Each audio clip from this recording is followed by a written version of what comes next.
What is up, guys? It's your boy Raid Cacus, and today we have the guide for week 3 of Pantheon, the new raid challenge activity added into Destiny 2 within the Into the Light free DLC. This week's rotation is called Rhulk Indomitable, and in my opinion, this is where things get really challenging, and so let's get started.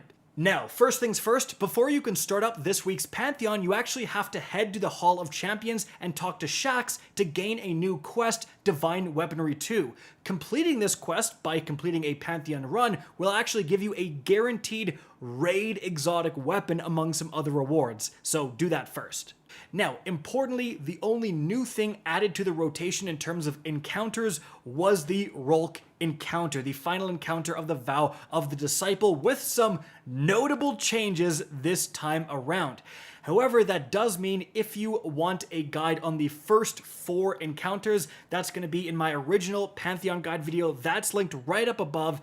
And then last week's Pantheon was all about Oryx from King's Fall, so that guide is linked up above right now. In this video, again, we're going to be focusing on the only new encounter. However, the big change that of course is going to impact all of the previous encounters before Rhulk is going to be brand new modifiers. So as you can see right here, we have Arc Surge, as well as Stasis Surge, and Class Warfare, where using class abilities increase your fire team's damage output and reduces incoming damage while active. So obviously you want to be utilizing weapons for DPS that get that massive 25% damage boost. Here are a few of the fantastic options this week. So first of all, if you want to use rockets, the Hothead. It used to be the best rocket launcher in the game. I'm sure a lot of you guys have some good ones sitting in your vault. Well, it might be time to take it out. Another great option in terms of rockets is the Cold Comfort. You know, with Envious Assassin plus its incredible origin trait, you can shoot like 4 rockets in a row or even more without having to reload. Again, this is going to be some insane DPS this week. Moving off of rockets, if you want a DPS with heavy grenade launchers, the Wendigo GL3 is a great option. A lot of people farmed the crap out of this when it was a featured Nightfall weapon, and then it kind of sat in everyone's vault because a bunch of other great heavy grenade launchers came out, but finally it's gonna have a time to shine this week. Another one I want to shout out in terms of special weapons is actually going to be the Cloud Strike. You know, this thing absolutely slaps, especially if you have the catalyst that gives it triple tap. 25% more damage for the Cloud Strike is very, very good. And again, you can pair this with some of the legendary weapons in the heavy slot we just mentioned. Now moving on, a great primary weapon to use this week is the Nation of Beasts hand cannon. With Dragonflight and Explosive, this thing can pop off pretty darn easily with that 25% damage boost. And then guys, also remember, the surges don't just apply to weaponry. So make sure, for example, if you're using a Titan, take advantage of the arc damaging supers. So Thunder Crash combined with Cuirass of the Falling Star to boost Thunder Crash's damage. This was already one of the best things you could possibly use against, for example, Atrax, and it's even better this week around because of Arc Surge. So definitely try to incorporate stuff like that into your damage phases if you can. And of course, guys, these are just a few examples. There's going to be a lot of Arc and Stasis weapons performing really well this week, so let me know in the comment section down below which ones your teams really enjoyed. Now, moving on from there to the Rhulk encounter, or Rhulk encounter. Apparently I've been saying it wrong, whatever. So here's what you need to do. Someone is going to run forward to spawn the boss and start the encounter. When the boss spawns, there's going to be an object that spawns floating above him. So what you need to do is someone from your team needs to stand on this glowing middle platform and shoot that object above the boss. They are then going to get the leeching buff. This is important and you need to spread it to more of your teammates. So how do you do that? Well, the person who has leeching is going to hop off and then back on that platform, and as you can see, then 2 of these floating objects are going to spawn. I shoot one, my teammate shoots the other, and then we both get leeching, and that original teammate that was standing on the platform loses leeching. So you turn one person with the leeching buff into two teammates with a leeching buff. So we're going to spread it one more time. I now stand on that middle platform. As you can see, two more darkness objects spawn, and two more teammates who don't have any buffs are going to shoot those objects and gain leeching. However, importantly, one of those two teammates that are taking it from me is the guy that first got leeching to begin with, and I'll explain why.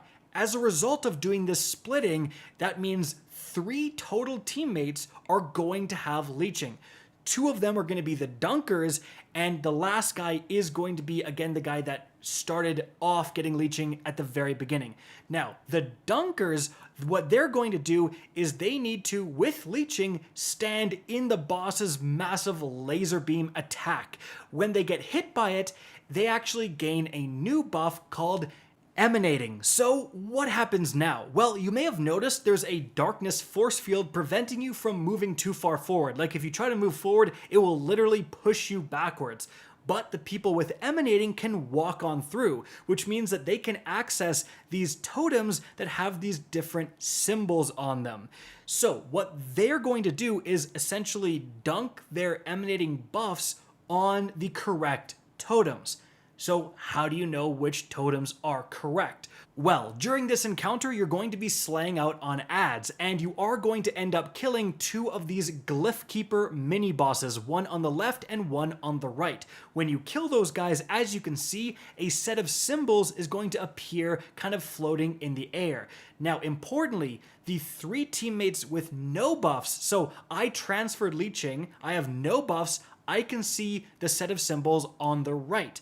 The other 3 teammates with the buffs, so with leeching or emanating, they can see the other 3 symbols on the left side. And so all you do is shout out your symbols. You say, you know, in this case, like the orange S, the witness, and the pink flower, or whatever you call these. And then your teammates say, oh, we also have the witness. Like we have that too. That's the matching symbol. So then you look around the totems and you look for that witness symbol. Only 2 of the totems will have that witness symbol. And those are the 2 you need to dunk on for the 2 people with emanating. So they walk up to those totems when ads are clear, when it's kind of safe. They go 3, 2, 1, dunk, and then you do that whole process again. Like, so the person with leeching, the very first guy that got it, again, he had it from before and he didn't dunk. He's going to go in, split it, someone goes in, splits it again, and you spread leeching around to the 2 dunkers. They're going to get emanating by standing in the beam, and they dunk again. And it's 3 sets of dunks total. Now, the difference between normal version and the Pantheon version is that there are going to be, as you can see, tormentors spawning in here as well. And one divinity with some cloud strikes absolutely eviscerates these guys, no problem. Now, eventually, once you've dunked enough times, you are going to have that darkness force field move all the way back, allowing you up into this like boss arena. And Rhulk is going to spawn down and do his thing where he walks around, tries to smack you, and then shoots out beams in all directions. Now, the difference for Pantheon is that you have a second Rhulk spawn. Like you have kind of a taken version almost of Rhulk. So if you thought one raid boss was bad enough, now you got 2. Importantly, this second version is not going to do the beams or not going to do really anything other than simply walk around and kick you. It's going to do a ton of damage, and you can either just try to avoid this guy, you can try to have someone on your team baiting this guy around, but yeah, you're just going to have to be a lot more vigilant up in this area because you're going to have a second Rhulk. Yeah, no one expected that. Anyways, in terms of the mechanics to actually damage the original Rhulk, what you need to do is have people again gain emanating. So how are they going to do that? Well, they're going to gain leeching by shooting Rhulk's staff. So you can kind of see he puts it down, it stays there floating, and it looks kind of like the darkness objects you were shooting before. The people who want to dunk, they shoot it, they gain leeching, and then they stand in Rhulk's laser beams again, they get emanating, and then the people with no buffs, they're actually going to see a symbol appear. As you can see right here, they call out the symbol, and then you have 4 different totems, one in each corner of this boss arena. You shout out which totem has the matching symbol. So you look around and go, oh, you know, it's the Traveler. Which one? Oh, L2. L2 is the one you need to go to. The person with Emanating goes to L2, dunks it there. Now, while you're doing this, while you're trying to dunk enough times, I think it's 4 times total, you're also going to need to break Rhulk's like crit spots, I guess you would call it. So as you can see, different parts of Rhulk are going to start to glow. Like you have one shoulder, you can shoot it and kind of pop that shoulder. Then it goes to the other shoulder. It's going to go down to like the leg, hip area, and you have to keep breaking those as they appear. So once you've dunked enough times and you've broken all of those crit spots, if you don't dunk enough times, you'll wipe. If you don't break enough crit spots, you'll wipe. So you have to do both, right? Once all that's done, then you have a final proper damage phase with Rhulk where you can start smacking him. So what we ended up using was heavy grenade launchers, specifically auto-loading Wendigos combined with Cloud Strikes, and we did pretty decent damage, like well over half the first damage phase, and then finished him off. But technically, in terms of max DPS, you probably still want to be using something like the Izanagi's Burden combined with an Arc rocket launcher with autoloading. Like that's going to be fantastic here. But almost no matter what you do use, it's going to be a guaranteed 2-phase. And don't forget, the final stand is not nice. In fact, for final stand, keep in mind that you have this like building darkness, and when it gets to max, you just wipe, but the darkness will increase when you stand within Rhulk's attack. So make sure when final stand starts, be very vigilant and don't get hit by his laser beams, or it will like speed up your darkness and you'll die way quicker than normal. And again, guys, keep in mind, it's not all about weapons in terms of DPS. Arc damaging supers were fantastic here, so Thunder Crash as well as Arc Staff is going to do a ton of damage to this guy, so make sure to incorporate those. And so guys, that's all there is to it. So when you do finally take down Rhulk, then you will actually have access to the vendor, which will give you 3 whole raids worth of loot you can buy, as well as you will complete that Divine Weaponry 2 quest, so you can pick up another raid exotic if you don't have one. And so guys, that's it for the video. Hope you enjoyed and found this informative. If you did, please remember to help me out by simply rating and especially sharing this video. If you guys want to see more Destiny 2 content similar to this, don't be afraid to slap that subscribe button. If you want to get in touch with me and keep up to date with the latest channel activity, the best way is to follow me on Twitter at RhulkCacus. That is linked in the description down below. Again, I hope you enjoyed the video, and as always, have a good day.